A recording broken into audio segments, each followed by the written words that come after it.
negative.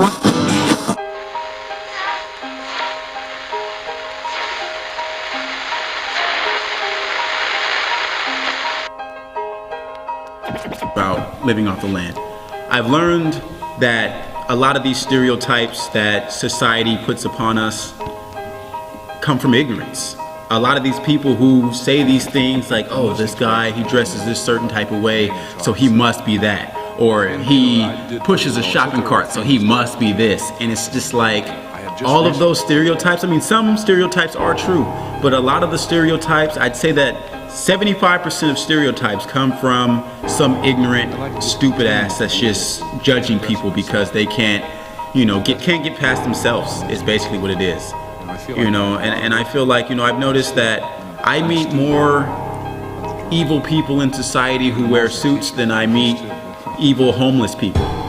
Like sometimes I have my stereotypes that I see, because it's been it's been beat into me over the years since, a young child till now. But sometimes I walk around and I see like old people, or dirty people who just look mean and they don't want to talk to anybody. But then you say, hey, how's it going? And then they'll smile back at you, and then you realize like, oh, a smile reads the same in every language. It doesn't matter if you're rich, if you're poor, if you're on, in the Philippines, or if you're in Russia, or wherever you're at. A smile can actually save your fucking life. And a lot of people don't actually get that. A lot of people think, oh, I take a psychology class, so I know about the world. I know who I should talk to. I know who I shouldn't talk to. Well, I actually feel after like just living life and traveling from place to place that psychology is useful, but the idea of the classroom and the textbook aspect of knowing what life is a piece of bullshit. But isolation comes from fear in oneself. Because I've noticed something, and this is just being me. I'm a 6-foot black man. A lot of times I walk down the street, anybody who isn't black in my height is most likely or usually scared of me. They walk across the street all the time. But I realize like I'm a nice guy. I'm a really nice guy. And when people don't acknowledge me, or they walk across the street out of fear because they're like, oh, this black guy's gonna rob me like all the black guys in the movies that I've seen, so I'm gonna walk across the street and not even say hi to this guy. But me being the nice guy that I am, that actually offends me. It offends me so much that I want to turn into the stereotype that they think I am, just because I'm offended.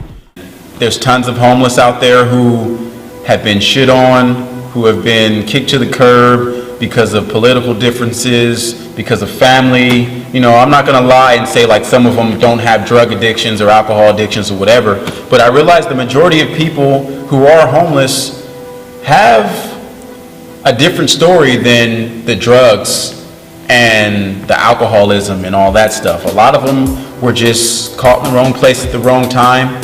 A lot of them were, shed on by the people who don't actually do their job but make it look like they do their job. And when they get to the point where they have control over everything, they hire the people who don't want to really work. They hire their friends who don't give a shit. And these people who are good are forced to be kicked out, and they're forced to be homeless or forced to go without food or, numerous amounts of things. But, good people suffer.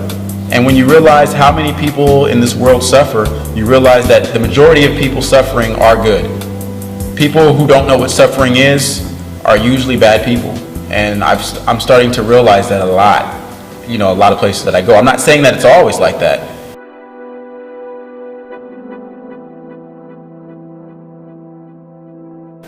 We may not smell so good or look so good, but we're nice people. We'll share what we have, and you're welcome to it. And a lot of homeless people that I've met are like that, and they believe in that, which makes me realize why we have characters like Aladdin the Street Rat, and all those characters who are poor and have nothing but do so much for mankind.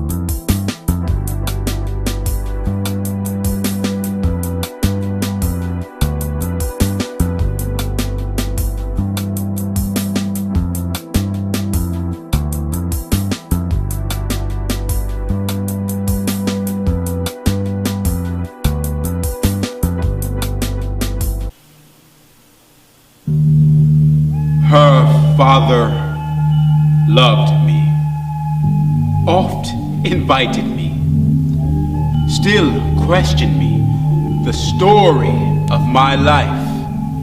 From year to year, the battles, sieges, fortunes that I had passed, I ran it through. Even from my boyish days to the very moment that he bade me tell it, wherein I spake of most disastrous chances, of moving accidents by flood and field, of hair-breadth escapes in the imminent, deadly breach, of being taken by the insolent foe and sold to slavery, of my redemption thence and portents in my traveler's history, rough quarries, rocks and hills whose heads touch heaven. It was my hint to speak. Such was the process, and of the cannibals that each other eat.